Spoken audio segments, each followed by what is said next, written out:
E aí, já pensou em ganhar muito dinheiro com um canal de corte igual esse daqui que você está assistindo? No primeiro link da descrição temos um aulão para você que quer começar um canal de cortes e faturar muito aqui na internet. Também teremos planilhas que irão te ajudar na hora de organizar a produção do seu canal. Tá esperando o quê?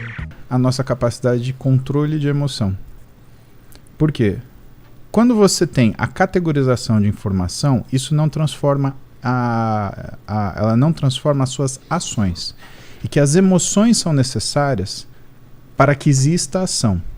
Então, a emoção participa também, de certa forma, da inteligência. À medida que a emoção é o trigger para a ação. E aí a gente tem as 6 emoções básicas. Então, tristeza, medo, aversão, raiva, surpresa e, finalmente, alegria.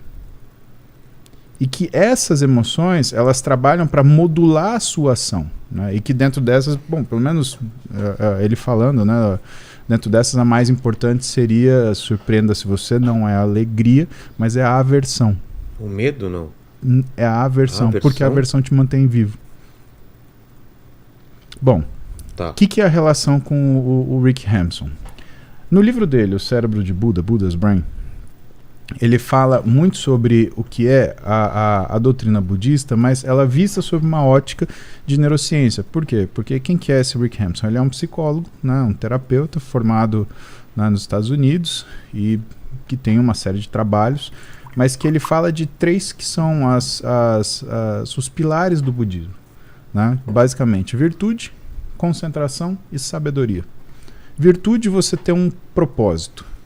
Concentração, de você conseguir ter a capacidade de foco em uma situação. E sabedoria, a capacidade de você ter um pensamento elaborado.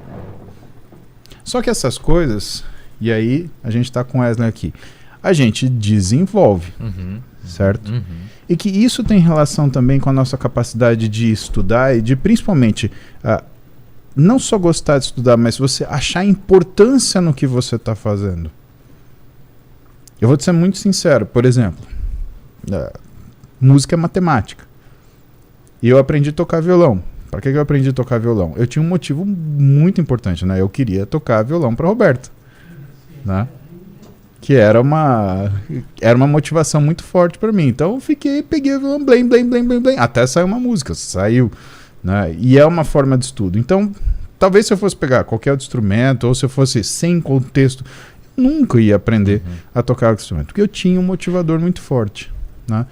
Então, eu acho que vale a pena, Wesley, a gente elencar algumas coisas, já que a gente está aqui, já que a gente estuda bastante, né? E não necessariamente porque a gente gosta, né, daquele determinado assunto. Por exemplo, às vezes a gente tem que olhar coisa que a gente não gosta de olhar. Precisa, né? A gente precisa. Mas precisa.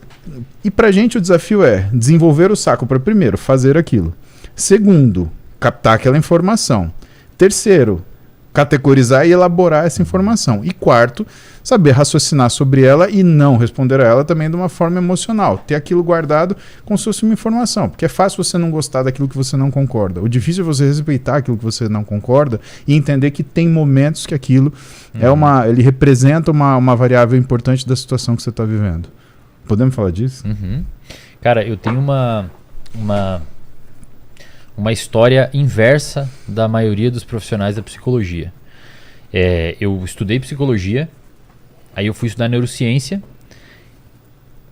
e até eu começar a estudar neurociência, eu era um psicólogo. Dentro da psicologia tem muitas divisões, né? Tem a psicanálise, tem grandes linhas e tal. E dentro da psicologia cognitivo-comportamental, que é a área que eu trabalho, também tem pequenas divisões. Sempre tem ali, né? Toda a profissão tem pessoas que se pendem mais para alguns lados. Eu era até muito pouco... Eu era até começar a estudar neurociência o que a gente chama de psicólogo cognitivista. Eu sempre me preocupei muito com pensamentos dos pacientes, com crenças dos pacientes, com ideias, o que passava na cabeça, como que o paciente interpretava o mundo e tudo mais. Meio que ignorava o externo. Hoje eu me considero mais depois que eu estudei neurociência, eu me considero mais um psicólogo comportamentalista. Cara, essa transição pra mim, velho, foi muito dolorosa. Porque eu tive que começar a aceitar coisas que antes eu não concordava. Eu tive que começar a estudar coisas que eu não gostava de estudar. Porque eu tinha um preconceito com o comportamento, com o comportamentalismo. Porque a primeira vez que eu li o behaviorismo, eu li e achei uma viagem, cara. Eu falei, porra, Skinner tá viajando, os caras tão malucos. Que isso, cara? Os caras é louco. Falar esse monte de coisa, não tem senso nenhum. O cara é maluco, não estuda não sabe nada de neurociência, viveu numa época que nem tinha neurociência direito. Aí depois que eu fui estudar neurociência, estudei mais a fundo neurociência, eu comecei a perceber, cara, aquele maluco tava certo, cara. Ele tem um paper, o Skinner. Pra mim o Skinner foi um dos caras mais geniais da história do estudo de comportamento, se não mais. Ele era tão inteligente, cara, que ele tinha dificuldade de conversar com as pessoas. Porque as pessoas não entendiam o que ele queria dizer. As pessoas não entendiam, cara. Imagina você querer falar uma coisa e ninguém te entender, viu? Dunning-Kruger. Aconteceu isso com o Darwin. O cara que escreveu lá a teoria da evolução das espécies por meio de seleção natural. Não, ele teve que escrever um livro para explicar o que ele estava querendo dizer com o primeiro. Detalhe, e o cara somatizava, ele tinha problema corporal, velho. Ele tinha problema corporal, dores, porque ele queria falar uma coisa e não podia por pressão, muitas vezes, da sociedade, e ele tinha medo que ninguém ia entender, cara. E o Skinner era mais ou menos parecido, inclusive a obra do Skinner é o que o Darwin falou no contexto de biologia na parte de comportamento. O Skinner tem um paper, velho, na Science, 1970 e poucos o paper, se eu não me engano. O nome do paper é Select by Consequence, selecionado pelas consequências. Esse é o título. Fantástico artigo, cara, um dos artigos mais geniais que eu já li, que é a consequência do seu comportamento que a gente falou lá atrás, ele explica lá isso. Só que, cara, é difícil, assim, porque eu estudei por muito tempo o oposto, eu critiquei por muito tempo essa área, e eu comecei a me pegar concordando. Ficou puto. Entendeu? Cara, foi muito custoso, cara, porque eu senti que eu perdi tempo. Eu senti, cara, eu perdi tempo, velho. Depois eu fui entendendo que não, peraí, na verdade aquilo que eu estudei lá atrás, se não tivesse estudado aquilo, eu não chegaria onde eu tô hoje, nas conclusões que eu tenho hoje. Todas as etapas são importantes. Exato.